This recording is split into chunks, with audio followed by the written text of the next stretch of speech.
as we're still waiting for whether or not the United States will release the Epstein files and, you know, put that up for the public, Doug Ford actually does something miraculous that I want to actually give credit to him for.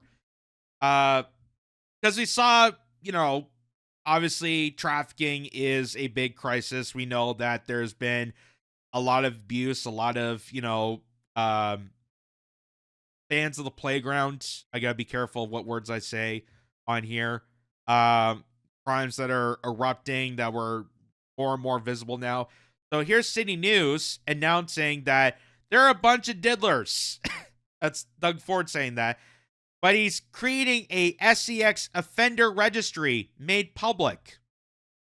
That's I agree with that. I think that's a little too late that he's now announcing this, but I think it's something that we should have had for a while now, given that these crimes are continuously surfacing. Uh so raging against child offenders and SEX offenders at Queen's Park on Monday, Ontario Premier Doug Ford vowed that his government would seek to give the public access to parts of the Ontario sex offender and SEX trafficking registry, adding he would use the notwithstanding clause to assure the move isn't overturned through a charter challenge. Currently, the national database is only accessible to police and authorized law enforcement agencies. Ford wants to change that, although he didn't provide specific details about how he plans to do so. It's absolutely critical, Ford stressed. You have a SEX offender and he's living next door or down the street and you have a bunch of kids. You want to know about it. So we're going to make sure that the SEX offender registry is out there in the public. And sure, we're probably going to get shut down by the courts again, but I'll use every single tool to make sure we protect the victims over the SEX offenders. It's no brainer. You know, it's also not a no brainer that you're the premier and you could actually subvert the Ontario courts. You're the leader of the province. You actually have a higher jurisdiction over the court system. That's a no-brainer. But Doug Ford, I don't know if he just forgets that, or I don't know if it's intentional, but he always makes this excuse. Oh, someone needs to get something done about that. Like every time a crime happens. Oh, did you hear about this thing that happened a while ago in Toronto? Yes, someone needs to do something about it. Yes, you. And it looks like finally he actually took the memo seriously. I'll use the notwithstanding clause in a heartbeat. A fiery Ford directed some of his anger at the Supreme Court over its recent ruling that 1-year mandatory minimum jail sentences for accessing or possessing child images are unconstitutional. So, I understand they can't do any really damage to the federal court system because that has to do with Canada as a whole, which we covered that. We totally disagree with the Supreme Court. It's just absolutely ridiculous that they did that. And they used the Charter of Rights and Freedoms to protect this. It didn't work when it came to Tamara Leach and Chris Barber, but now the Charter of Rights and Freedoms actually means something to protect child pedos. Isn't that interesting? It's like the Supreme Court said recently, SEX offenders that push child images out should not get a mandatory 1-year sentence. What is the Supreme Court thinking? Who are you in favor of? A bunch of diddlers that are out there pushing child images and hanging out in neighborhoods and trying to track down young kids? Or you protect the victims, he explained. Unfortunately, the Supreme Court has chose to protect these nasty criminals. Maybe the Supreme Court should move to America because I hear it's more beneficial in their direction. Or maybe it's the Supreme Court of Israel. You know, just saying. Ford said, his voice beginning to rise with anger. They make me sick, he added. I throw these child image people in jail and throw the key away. They can rot in there. They're a bunch of diddlers. It's kind of funny. I know he's angered and I agree with him, but, you know, just the verbiage he uses is funny. Ontario's SEX offender registry is known as Christopher's Law, named for 11-year-old Christopher Stevenson, who was killed in 1988 by a convicted SEX offender.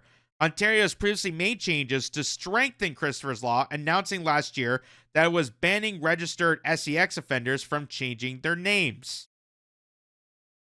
So, I gotta admit, I give credit to this. I give credit to Doug Ford for finally putting his foot down and actually doing something about this. Because as we stated before, every time Doug Ford makes his, public appearances or goes on TV and says about, oh, did you hear about that thing that happened in my province? And oh my God, Supreme Court did something about that. Oh my God, someone should do something about that. And what's been my response every single time? Yeah, you, Doug Ford, should step up and do something. You're the premier. You're the leader of Ontario. You need to act. You can't just allow the Supreme Court to just, make their own decisions. You can't just say, oh, well, they're going to come to their best judgment. Because clearly they haven't. And by whatever the case may be, maybe they're corrupted. Maybe there's an NGO involved in it. Maybe they're being bribed. Or maybe they're a bunch of diddlers themselves. Who knows? But Doug Ford, all this time that he could have been doing something, now he finally steps up to the plate. So, I guess better late than never, but I wish he would have done this earlier. I wish this would have been a reaction to the stories that we keep recounting of, these fans of the playground and their occurrences in committing criminal acts against minors. So, Nico Langen, this guy says, Doug Ford wants to make SEX offenders registry public. 90% of the time, I disagree with this doughboy, but this is the time he's absolutely right. I agree. You gotta give credit where credit's due, and I think Doug Ford's actually right about this, compared to the 99.9% of the time where he is just a complete bumbling asshole. But he may be actually onto something. I wish it was sooner, but better late than never. This registry should be available on a national level. We parents are allowed to know who these diddlers are. I love how he uses the Doug Ford verbiage in his own tweet. So here's what he said to the press about this. You have a sex offender and he's living next door down the street and you have a bunch of kids. You want to know about it. So we're going to make sure the sex offender registry is out there public. And sure, we're probably going to get shot down from the courts again, but I'll use every single tool to make sure we protect the victims over the sex offenders. It's a no-brainer. I'll use the notwithstanding clause in a heartbeat. If the courts, again, it's like the Supreme Court. So again, if it's a no-brainer, why wasn't this a discussion when a crime actually happened? Why was this not part of the discussion when you were outraged about, did you hear about that thing that happened in Welland? Did you hear the thing that happened in Toronto? Did you hear the thing that happened in Markham? Did you hear the thing that happened in Peterborough? Did you hear the thing that happened there? Someone should do something about it. And then he's saying like, oh, it's a no-brainer that I should actually step up and do something. So why didn't you? Why didn't you? That's the thing that, again, I give credit to Doug Ford for finally actually stepping up. I give credit that, yes, this is a step in the right direction. But where was this when it was occurring? When the outrage was pouring in? When people were storming courthouses? That they knew that these diddlers, to use his word, were getting out scot-free. Where was Doug Ford then? A week ago, 2 weeks ago, said that sex offenders that push child pornography out should not get a mandatory 1-year sentence. Like, what is the Supreme Court thinking? Who are you in favor with? A bunch of diddlers that are out there pushing child porn and hanging out in neighborhoods and trying to track down young children? Or do you protect the victims? And unfortunately, the Supreme Court has chose to protect these nasty criminals, and just they make me sick. I'd throw these child pornography. Oh, come on. They can't be that sick. Maybe they're just extras from a Woody Allen movie.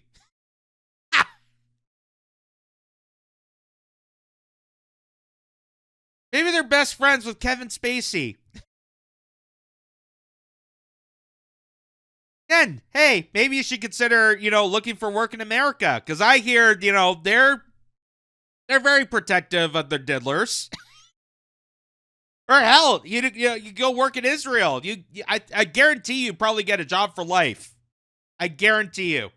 If your job is to protect diddlers and photographers, I bet you're protected for life if you go work in a country like that. The no-brainer. No-brainer. People, throw them in jail, throw away the key, they can rot in there. Because nothing's more important to protect our communities, protect them from people like these. I can't even put the word out there. They're a bunch of diddlers. I can't stand them. They make me sick. And they need to go to jail, and that's it. And I'll do everything I can to make sure communities around Ontario know if there's a sex offender living next door or living by a school, they shouldn't even be out. They should be in jail. Let them rot in there. I can't stand those guys. They make me sick. Alrighty, so there's Doug Ford. At least attempting to put his foot down. We're going to hold him to a contempt on that because he's saying that, we're going to use the notwithstanding clause. We're going to do everything we can to try to make this happen. So we'll see.